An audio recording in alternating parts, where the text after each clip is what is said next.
Ça y est, je suis à Angkor, le fameux site archéologique cambodgien, un des plus fameux sites archéologiques au monde. Il est considéré non pas comme l'une des 7 merveilles du monde, mais comme l'une des merveilles du monde en général. Et c'est un endroit extraordinaire. Plus de 400 mètres carrés et des dizaines de temples. La visite se fait généralement sur plusieurs jours. On peut prendre un ticket sur une journée ou alors un pass sur 3 jours ou sur 7 jours. La plupart des visiteurs le prennent sur 3 jours. C'est ce que j'ai fait. C'est suffisant pour visiter la plupart des temples. Il y a un petit circuit et il y a un grand circuit. On va visiter les temples principaux lors de ces circuits et on peut même aller visiter la 3e journée des temples qui se situent un petit peu en dehors du site car il y a vraiment beaucoup de temples tout autour. Il faut savoir qu'Angkor était une capitale, la capitale de l'Empire Khmer du 9e au 15e siècle. C'était une dynastie très importante et ils se sont déplacés ensuite à Phnom Penh. La capitale a changé à partir du 15e siècle. Alors Angkor, c'était une ancienne capitale, ce qui veut dire que les gens y vivaient ici. Actuellement, on ne voit plus de traces de maisons, car à l'époque, les maisons étaient faites en bois. Ce site a à peu près 1000 ans, et du coup, les maisons en bois ont disparu. Donc ce qu'il reste, ce sont les temples qui, eux, ont été construits en pierre. Et ce qui est assez incroyable ici, c'est que c'est un lieu hybride, c'est-à-dire qu'on a des temples à la fois hindouistes et bouddhistes. Les premiers temples étaient hindouistes. Au fur et à mesure, la dynastie a changé et est devenue bouddhiste, puis est revenue hindouiste ensuite. Donc c'est la particularité de ce site, c'est qu'on a les deux religions. On peut aller un petit peu partout où on veut. Donc on peut marcher sur les rebords des temples. Celui-ci est plutôt bien conservé, d'autres temples le sont moins bien. Et c'est incroyable de voir à quel point on a des milliers et des milliers, pour ne pas dire des millions peut-être, de sculptures en tout sur tous ces temples. Ça, c'est une sculpture typique qu'on retrouve dans quasiment tous les temples. Vous voyez que tout autour, on est vraiment en pleine nature. Alors il y a des temples qui sont très visités avec beaucoup de monde, notamment Angkor Wat, et d'autres sont un peu plus tranquilles, celui-ci notamment.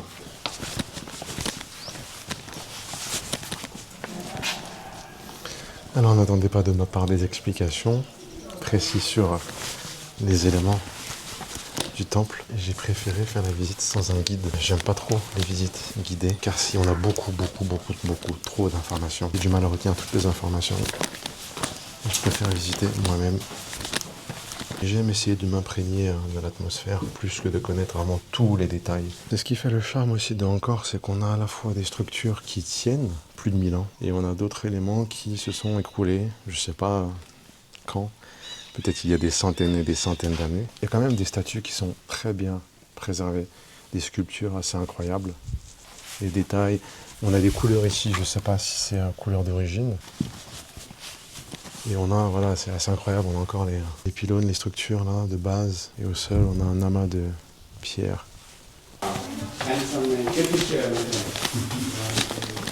Et le fait d'être entouré de nature, c'est assez incroyable. On a l'impression d'être dans un film d'aventure. D'ailleurs, il faut savoir qu'un des films, Tomb Raider, a été tourné ici. Pas dans ce temple, mais dans un autre temple, à Angkor.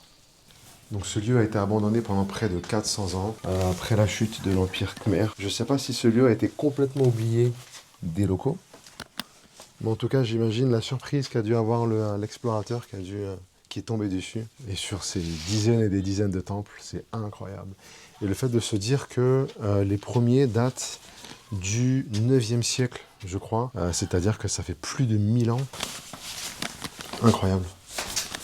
Je veux dire qu'il y a eu de la vie ici, il y a eu des processions religieuses, parce que là, clairement, on est dans des temples. Là, en l'occurrence, celui-ci, c'est un temple bouddhiste. Et quand on se promène dans ce genre d'endroit, on peut s'imaginer à quel point c'était grandiose à l'époque, comme le Machu Picchu, comme en Égypte ou à Rome aussi. C'est vraiment très fort de visiter ce genre de site archéologique. Vraiment encore, c'est un site incroyable. C'est un des sites archéologiques les plus réputés au monde. Il suffit de se balader quelques heures, quelques jours c'est mieux, pour se rendre compte vraiment que c'est d'une beauté incroyable et c'est un témoignage vraiment très puissant d'une des nombreuses civilisations qui a existé sur Terre. On ne sait pas où donner de la tête, il y a des sculptures partout, des bâtiments. Voilà, avec en décor ce magnifique temple, le premier temple de la journée. Alors comment ça se passe ici, les visites? Juste avant de vous expliquer, je vous montre quand même la vue magnifique. Et là, on a des statues comme des soldats qui protègent le temple. C'est vraiment sublime. Alors, comment fonctionnent les visites ici?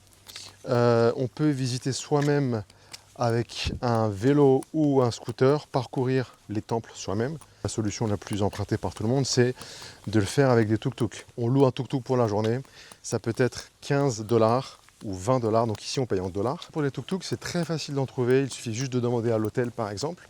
Ou alors en se promenant à Siem Reap, il y a des dizaines et des dizaines et des dizaines de tuk-tuk un peu partout. Le prix c'est 15 $ pour le petit circuit ou pour le grand circuit sans lever de soleil et sans coucher de soleil.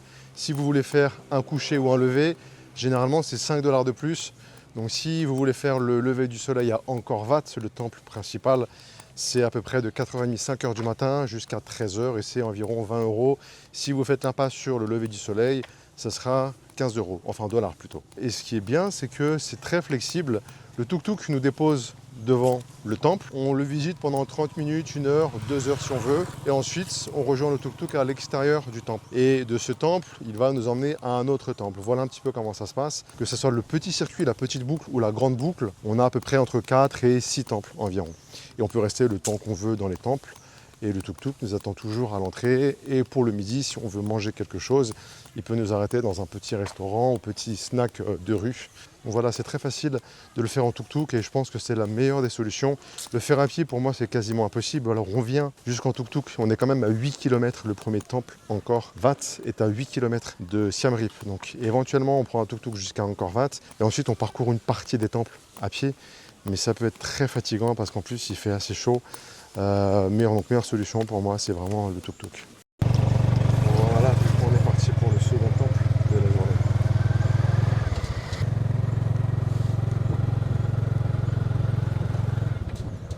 Deuxième temple de la journée, regardez cette beauté, c'est incroyable. Ce temple s'appelle Nikpin, ce qui veut dire serpent entrelacé, et il est situé sur un îlot. C'est sublime. Il date du XIIe siècle. Et celui-ci, c'est un temple bouddhiste. Et alors, a priori, ce temple, c'était un hôpital qui était conçu pour la purification spirituelle et physique grâce à ces fameux bassins sacrés. C'est une île artificielle. Et le bassin symbolise l'océan cosmique et le sanctuaire représente le mont Meru, qui est le centre de l'univers dans la mythologie hindoue et bouddhiste également. Waouh, c'est un peu irréel. Et c'est ce qui est génial ici encore, c'est que les temples ne se ressemblent pas tous. Certains sont un peu similaires, mais entre Angkor Wat et ici, par exemple, ça n'a rien à voir. C'est incroyable. On a des feuilles de lotus un peu partout, des fleurs de lotus également. On a des arbres qui paraissent être des arbres morts au milieu du lac. C'est incroyable. Regardez là-bas, je ne sais pas si on voit bien, mais on a des arbres au milieu du lac. Alors ici, on retrouve le bassin central. Et tout autour, on a des petits bassins qui représentent les 4 éléments. Le bassin principal et un autre des 4 petits bassins. Et une des choses marquantes ici encore, c'est la prédominance de la nature. Les temples ont été construits au milieu de la nature. Et c'est incroyable de voir des arbres tout autour. Troisième temple de la journée, c'est le temple Ta Som. C'est un des plus petits temples. Et c'est un temple bouddhiste qui était construit fin du XIIe siècle. Incroyable, c'est le terme que je vais le plus utiliser, je crois, lors de ma visite ici à Angkor. Parce que c'est tout simplement incroyable. Regardez un petit peu cette structure. Les sculptures sur les murs des deux côtés. Et la nature, toujours pareil, tout autour.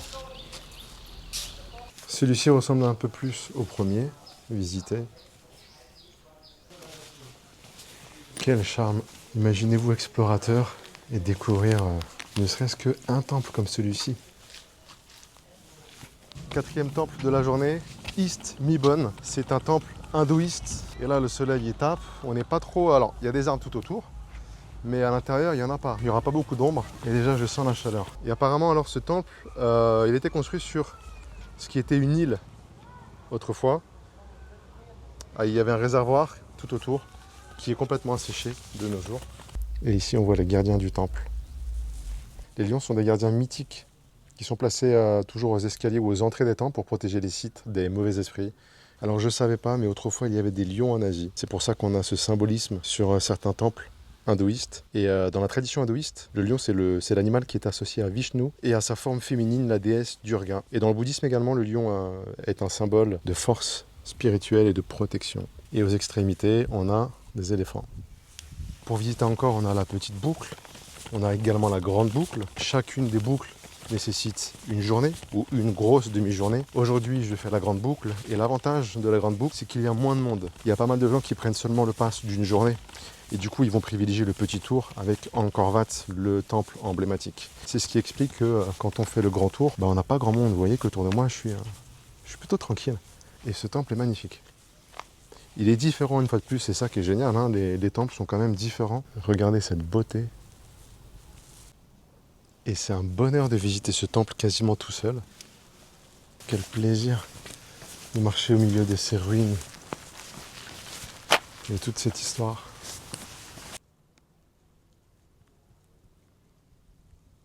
C'est calme. Et le fait de visiter ce genre de lieu dans le calme comme ça, quasiment tout seul, ça nous permet également d'entrer comme dans une promenade méditative et de savourer beaucoup plus l'esprit, l'atmosphère, vraiment l'ambiance de ce lieu. C'était un lieu religieux, hein, c'était un temple hindouiste, donc il y a quelque chose de particulier, une énergie particulière ici. Et quand il n'y a personne, on peut davantage ressentir cette énergie et même se concentrer davantage, imaginer ce que ça pouvait être à l'époque de la grandeur de ce lieu.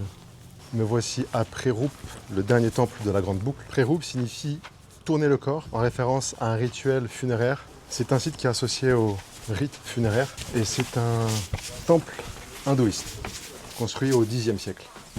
Bon, va falloir grimper. Ça a l'air assez abrupt, assez sport.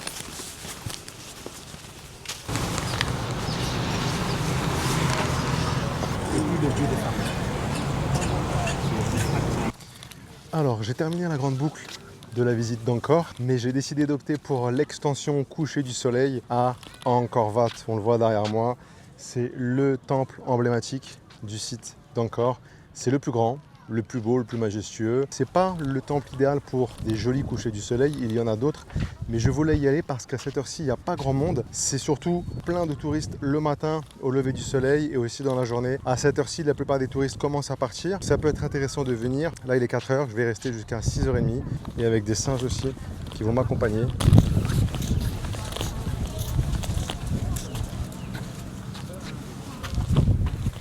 Voilà les gardiens du temple.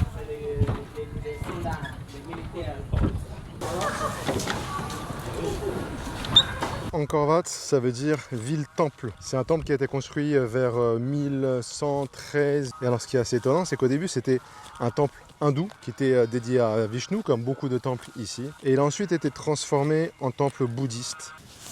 Et on se rend compte à quel point ce temple est vraiment grandiose. En termes de superficie, il dépasse tous les autres temples. Celui-ci est vraiment immense. Alors Angkor Wat, c'était pas une résidence royale ou un palais royal. C'était vraiment un centre religieux et spirituel très important qui était conçu pour honorer le dieu hindou Vishnu. Mais il servait quand même de mausolée royal et c'était un symbole qui représentait l'univers cosmique. Les activités pratiquées dans le temple étaient surtout d'ordre religieux. On avait des cérémonies religieuses, une éducation religieuse et des pèlerinages avec des pèlerins venus de tout le royaume khmer pour honorer le dieu Vishnu. Et là, je suis absolument tout seul.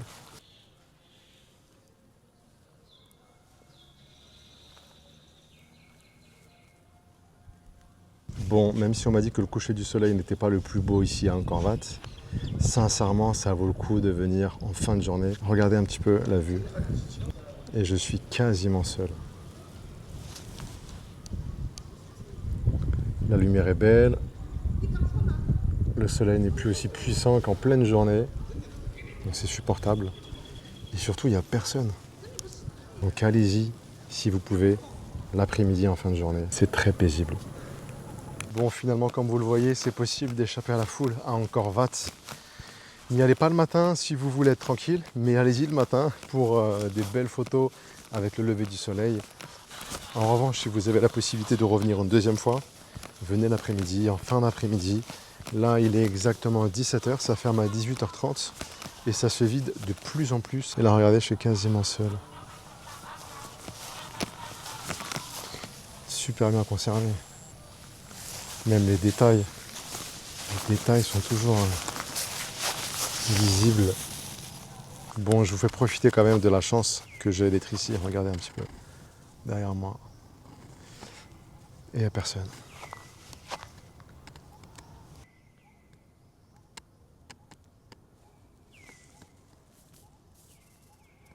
Voilà, Angkor Wat. Un des monuments les plus emblématiques, les plus réputés, les plus jolis, les plus visités au monde. Quasiment 1000 ans, c'est incroyable. Je continue de vous faire profiter.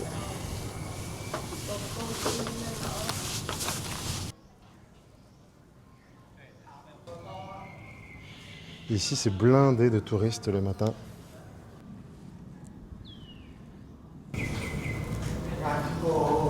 Quel lieu incroyable.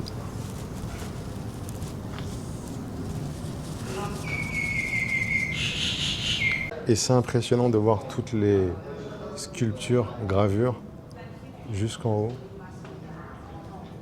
Beaucoup de détails.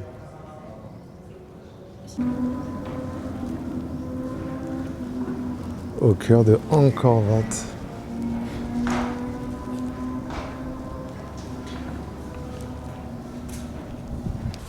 C'est l'heure, je me fais mettre à la porte, je me fais escorter.